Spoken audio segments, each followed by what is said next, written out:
ఇన్నేళ్ల నా జీవితంలో ఎంతో మందిని చూశాను. ఎవరెవరినో ఎదుర్కొన్నాను, ఎవడెవరితోనో ఫైట్ చేశాను. కానీ ఎవరికి భయపడలేదమ్మా. నెవర్ గివ్ అప్ మెంటాలిటీ ఈ టెంపర్ మూర్తిది. ఆ జంగిల్లో ఉండే జంతువులో మానవత్వం చూశాను, కానీ ఈ కాంక్రీట్ జంగిల్లో మనసుల్లో మాత్రం రాక్షసులను చూశాను. ఆ అసురగణం దాటి సాటి మనిషిని చూశా. వాడే కాలీఫ్లవర్. తనకు అన్యాయం జరిగితే నిజాయితీగా పోరాడాడు. అదమ్మా వాడి క్యారెక్టర్. ఎవరో పాప ప్రాణం పోతే సొంత చెల్లెల్ని పోగొట్టుకున్నట్టుగా బాధపడుతున్నాడు. అదమ్మా వాడి సెంటిమెంటు. అసలు ఈ ప్రపంచంలోనే రేర్ పీస్ అమ్మా మీ బావ.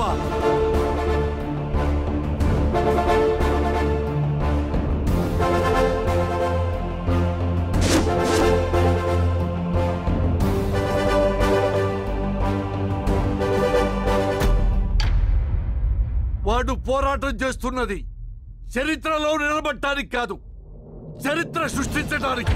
అన్నా, లాగు జారిపోతే టవల్ కట్టావు, పడిపోయే బిల్లని ఒంటి చేత్తో పట్టావు, ఓడిపోయే నన్ను గెలిపించావన్నా. ఆడనా, ఆడు. వాడిలా ప్రతి ఒక్కరూ ఉంటే కోర్టులు, కేసులు, చట్టాలు, తీర్పులు ఏమీ ఉండవమ్మా.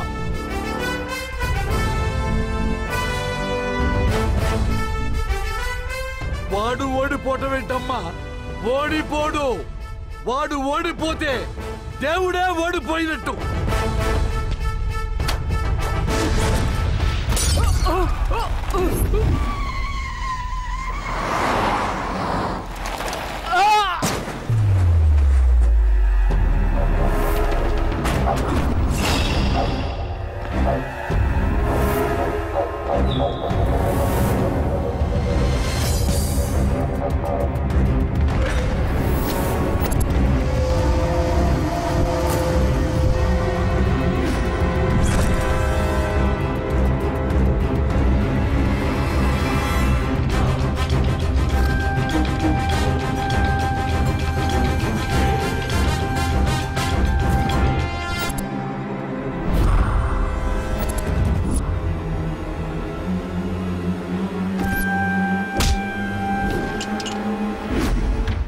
వంశీయులు భార్యను తప్ప పరాయి స్త్రీని తాకకూడదు.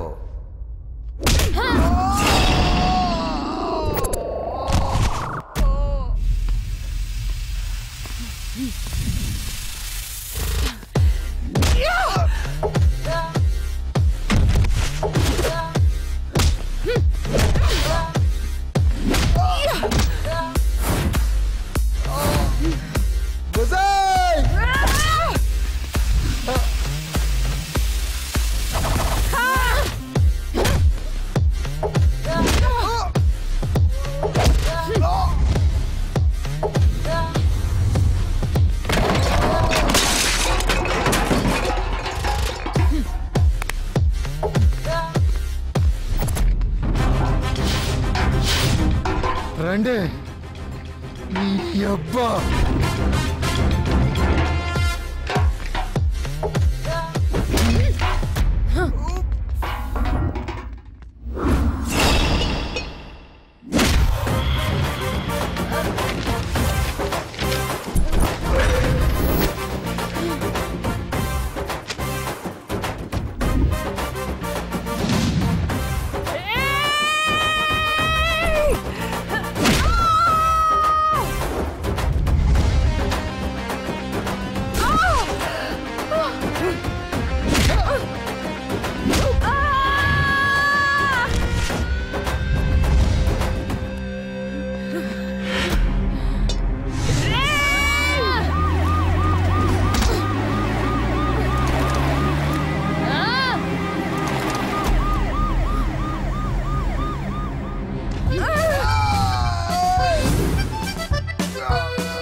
మత్తులో ఆ రోజు ఏం చేశామో మాకే గుర్తులేదు.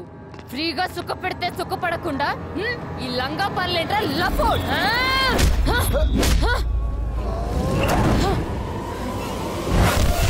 పిచ్చలు విడిగా ఎంజాయ్ చేసి మమ్మల్ని పిచ్చి కుక్కల్లా రోడ్డు మీద పడేసావు కదరా. అన్ని దిక్కుల్లో ఎంజాయ్ చేస్తున్న మాకు ఏ దిక్కు లేకుండా చేసావు కదరా.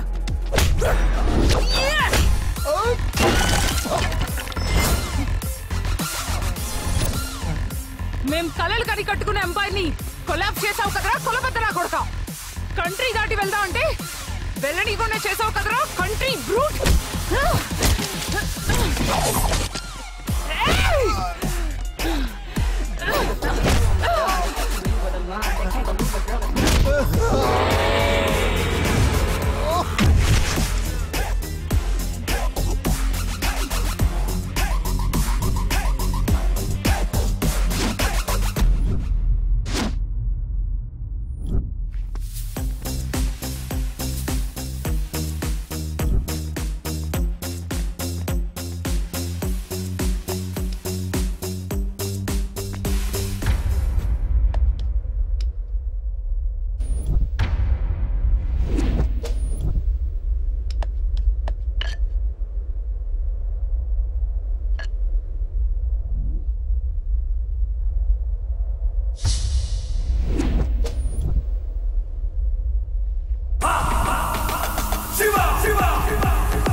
జనాల దగ్గర డబ్బులు దోచారు, అమాయకుల ప్రాణాలు తీశారు. ఆడజాతి మొత్తం సిగ్గుపడే స్థితికి దిగజార్చారే. తప్పుల మీద తప్పులు చేస్తూ మీ దుర్మార్గాల్ని దాచిపెట్టుకోవడం కోసం నిజాల్ని సమాజ్ చేశారు కదే. మా తాత మాటను గౌరవిస్తూ ఇప్పటి వరకు ఆడవాళ్ళను తాకలేదు. కానీ మనిషి కంటే శీలం గొప్పది, శీలం కంటే నిజం గొప్పది, నిజం కంటే ఏది శాశ్వతం కాదని నాకు ఇప్పుడు అర్థమైంది. నిజానికి చెడును నాశనం చేసే శక్తే ఉంటే మీ ద్వారా మలినమైన ఈ శరీరం మిమ్మల్ని శిక్షించడానికి ఇప్పుడే ఇక్కడే అగ్ని పునీతం కావాలి.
ఈరోజు శకునం ఏదో తేడాగా ఉంది, ఏమవుతుందో ఏంటో.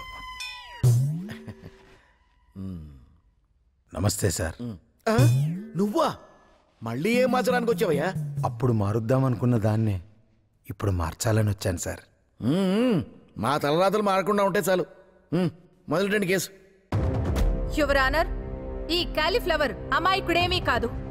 ఇతను ఐడెంటిటీ క్రైసిస్ తో బాధపడుతున్న మానసిక రోగి. లేకపోతే ఈ అందమైన అమాయకమైన ముగ్గురు అమ్మాయిలు తనని రేప్ చేశారని చరిత్రలో కనీ విని ఎరుగని కొత్త పాయింట్ తీసుకొచ్చి కోర్టుని కన్ఫ్యూజ్ చేస్తున్నాడు సార్. ఇవన్నీ క్రిమినల్ థాట్స్ సార్. ఇలాంటి వాళ్ళని విచారించకుండా ఉరి తీయాలి సార్. ఏంటి, నన్ను ఉరి తీయాలా? మద పిచ్చితో మత్తులో ఎంతో మంది జీవితాలతో ఆడుకున్న వీళ్ళని ఏం చేయాలి సార్? మత పిచ్చా? స్త్రీలను అందరి ముందు అనరాని మాటలన్నీ అంటున్నాడు సార్ ఇతను. ఇతను స్త్రీ ద్వేషి. ఇతనే కాదు యువర్ ఆనర్, చాలా ఇళ్లల్లో మామలు, అల్లుళ్ళు, భర్తలు అందరూ ఇలాగే ఉన్నారు సార్. అబ్బచ్చా, చూసారా చూసారా సార్ ఆ పురుష అహంకారం? Order order. అహంకారం కాదు సార్, అవమానం తట్టుకోలేని ఆవేదన సార్. మగాడు పుట్టగానే వారసుడు పుట్టాడని సంబరాలు చేసుకుంటారు, కానీ ఆ వారసుడు పడే కష్టాలేంటో తెలియదు సార్. తన అక్కలకి చెల్లెలకి పక్క పిన్నులు బొట్టు బిళ్ళలు తెచ్చిస్తాడు సార్. ట్యూషన్కి, స్కూల్కి, కాలేజీకి వాళ్ళతో వెళ్ళి బాడీగార్డ్గా ఉంటాడు సార్. ఆన్లైన్లో సినిమా టికెట్లు బుక్ చేసి ఇంటర్వెల్లో పాప్కార్న్ తెచ్చిచ్చేవాడే మేడం. మగాడంటే ఎక్కడో పుట్టి ఎక్కడో పెరిగిన ఓ స్త్రీమూర్తి అన్యాయం కాకూడదని తనకిష్టం లేకపోయినా తన వాళ్ళ ఇష్టం కోసం తనను పెళ్లి చేసుకొని కొత్త జీవితాన్ని ఇచ్చేది కూడా ఈ మగాడే మేడం. అది రాజా. ఇంట్లో వాళ్ళందరికీ పట్టు చీరలు పంచి తన ఒంటి కోసం 2 కాటన్ చొక్కాలు దండం మీద చూసుకొని మురుకుతాడు సార్. కిలోల కొద్ది బంగారం ఆ స్త్రీమూర్తులకిచ్చి తన పంచకున్న బంగారపు అంచులు చూసుకొని అదే బంగారం అనుకొని మురిసిపోతాడు సార్ ఈ మగాడు. ఇంట్లో వాళ్ళ దృష్టిలో ఒక బేవర్స్గా, బేకూఫ్గా, బద్మాష్గా సహస్రనామాలతో పిలిపించుకుంటూ తప్పు చేయకపోయినా తప్పులన్నీ తన మీద వేసుకొని చెప్పులు అరిగేలా కుటుంబం కోసం కష్టపడతాడు సార్. పెళ్ళం మాటకెదురు మాట్లాడలేక, తిట్టినా కొట్టినా బయట ప్రపంచానికి చెప్పుకోలేక ఇంత మందు వేసుకొని మూలల కుక్కిల పేడులా పడింటాడు సార్ మగాడు. భార్యకు నచ్చిన సీరియల్స్ చూపించడం కోసం తనకిష్టమైన క్రికెట్ వార్తల్ని వదిలేస్తాడు మేడం. ప్రపంచం మొత్తాన్ని గడగడలాడించిన ప్రెసిడెంట్ అయినా ఇంట్లో పెళ్ళాం ప్రోటోకాల్ తూచా తప్పకుండా పాటించే గొప్ప మనసున్న మహారాజు మేడం ఈ మగాడు. ఒక అన్నగా, తమ్ముడిగా, తండ్రిగా, తాతగా, బావగా, బామ్మర్దిగా, మామగా రకరకాల రూపాల్లో అవతరించిన విష్ణుమూర్తి 11వ అవతారమే మేడం ఈ మగాడు. సభాష్ రాజా. సార్, ఈ మగాన్ని తప్పుగా చూడొద్దని చెప్పండి సార్. ఎక్కడో 5 మగాళ్ళు చేసిన తప్పును 95% మగాళ్ళ మీద నెట్టేసి మగజాతి మొత్తాన్ని దోషులుగా చూస్తున్నారు సార్. ఆ 90% మగాళ్ళు పడే కష్టం గురించి మేడంకేం తెలుసు సార్?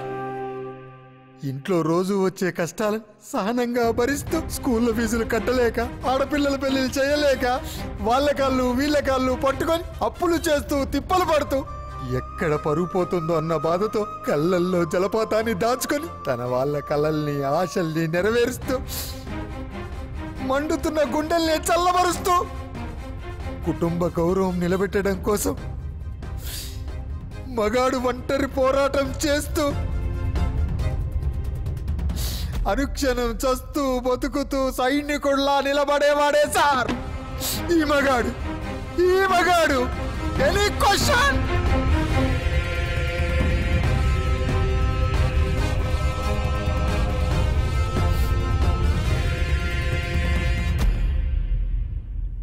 చెప్పు బంగారం. ఏమండి, ఇంకెప్పుడు మిమ్మల్ని కూరగాయలు తెమ్మని చెప్పనండి. మీ గొప్పతనం తెలిసిందండి. క్యాలీఫ్లవర్ నా కళ్ళు తెరిపించాడు. మీరు త్వరగా ఇంటికొస్తే మీ పాద పూజ చేసుకుంటానండి. ఓకే.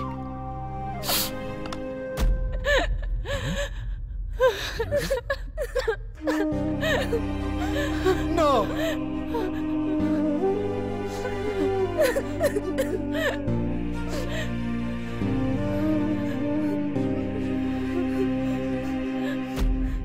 మమ్మల్ని క్షమించండి. ఇప్పటి వరకు కోరికల కోసం, సుఖాల కోసం చాలా తప్పులు చేశాం. చెడు వ్యసనాలకు బానిసలమై ఎంతో మందిని మోసం చేశాం. కానీ మనిషి అన్నాక ప్రేమించాలని, మనుషుల్ని గౌరవించాలని క్యాలీఫ్లవర్ ని చూసే తెలుసుకున్నాం. మీరు ఏ శిక్ష విధించినా రెడీగా ఉన్నాం. తప్పొప్పుకుని గిల్టీగా ఫీల్ అయిన వీళ్లకు సెక్షన్ 302 కింద యావజ్జీవ కారాగార శిక్ష విధిస్తూ ఎక్కడో రేపు ఆరోపణతో మొదలై అతిపెద్ద క్రైమ్ ని సాల్వ్ చేయడానికి హెల్ప్ అయిన క్యాలీఫ్లవర్ ఆలోచనని సమర్థిస్తూ స్త్రీల శీల పరిరక్షణ చట్టంలాగే మగవాళ్ల శీల పరిరక్షణ చట్టం కూడా అవసరమని నమ్ముతూ అలాంటి చట్టం చేయవలసిందిగా పైకోర్టుని, చట్టసభల్ని కోరుతున్నాను. అలాగే ఆ చట్టానికి క్యాలీఫ్లవర్ చట్టం అని పేరు పెడితే బాగుంటుందని రికమెండ్ చేస్తున్నాను. Congratulations!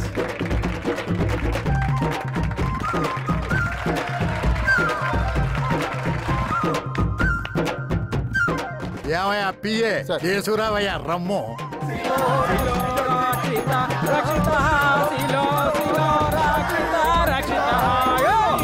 రాజా, నాకు డౌట్ మిగిలిపోయింది, క్లియర్ చేస్తావా? ఏంటో అడగండి, తలెత్తుకొని తిరిగే రోజులు వచ్చాయి. ఆ ముగ్గురు అమ్మాయిల అందానికి నాకే మైకం కమ్మింది.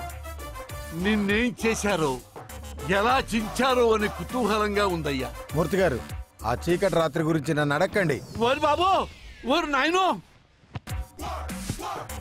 శీలం కోసం సిగ్గే వదిలేసిన గరుడు నువ్వు. నిన్ను వాళ్ళు ఎలా?